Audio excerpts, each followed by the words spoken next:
Sir ఎలా అనిపించింది war two junior NTR performance, Hrithik Roshan వాళ్ళ కాంబినేషన్ ఎట్లా అనిపించింది?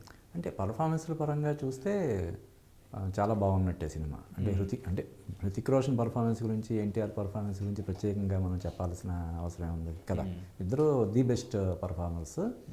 కాబట్టి పర్ఫార్మెన్స్ పరంగా ఇద్దరు కూడా ఫస్ట్ క్లాస్ మార్కులతో పాస్ అయ్యారని మనం చెప్పొచ్చు. ఓకే, కానీ అంటే వార్ టూనే ఎన్టీఆర్ బాలీవుడ్ ఎంట్రీకి ఎందుకు పిక్ చేసుకున్నారు? లేదు అంటే అయాన్ ముఖర్జీనే కావాలని చెప్పి ఎన్టీఆర్ని ఈ రోల్కి పర్ఫెక్ట్ అని తీసుకున్నారా?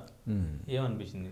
అంటే ఈ మధ్యకాలంలో చూస్తే మనం సౌత్ మార్కెట్ మిస్ అవ్వకుండా ఉండడం కోసం బాలీవుడ్ స్టార్స్ అందరూ కూడా, బాలీవుడ్ ప్రొడక్షన్ హౌస్లు కూడా ట్రై చేస్తుండని మనం చూస్తున్నాం. At the same time Bollywood హీరోలు కూడా సౌత్ సినిమాలతో అసోసియేట్ అవ్వడం ద్వారా ఇక్కడ పాపులారిటీ కానీ ఫెమిలియారిటీ కానీ సంపాదించుకోవాలని చూస్తున్నారు. ఇప్పుడు ఈరోజు రిలీజ్ అయిన కూలీ సినిమాలో అమీర్ ఖాన్ చేయడం వెనకాల కూడా అటువంటిదే. అంతకుముందు గాడ్ ఫాదర్లో సల్మాన్ ఖాన్ చేసిన ఇలాగా.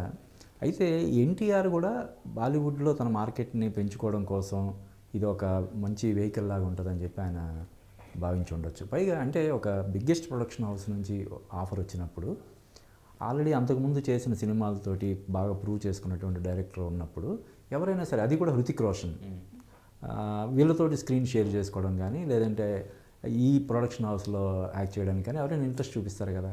అలాగా ఎన్టీఆర్ కూడా ఆసక్తి చూపించి ఉండొచ్చు. ఏదైతే ఎన్టీఆర్ ఏ పర్పస్ తోటి అయితే ఈ సినిమా చేశాడో ఆ పర్పస్ నెరవేరిందనే మనం చెప్పవచ్చు. అక్కడ బాలీవుడ్లో నార్త్లో కూడా తను అంటే ఆల్రెడీ RRRలో అయినప్పటికి కూడా అది ఎక్కువగా రాజమౌళి బ్రాండ్ తోటి అయిన ఇది కాబట్టి, ఈ సినిమాతోటి తనకంటూ ఒక ఇంకా ఎక్కువ ఏదైతే RRRతో వచ్చిన గుర్తింపుని ఇంకాస్త పెంచుకోవాలనే ప్రయత్నంలో భాగంగా ఏదైతే ఈ సినిమా చేశాడో ఆ ప్రయత్నం నెరవేరినట్టే మనం చెప్పవచ్చు.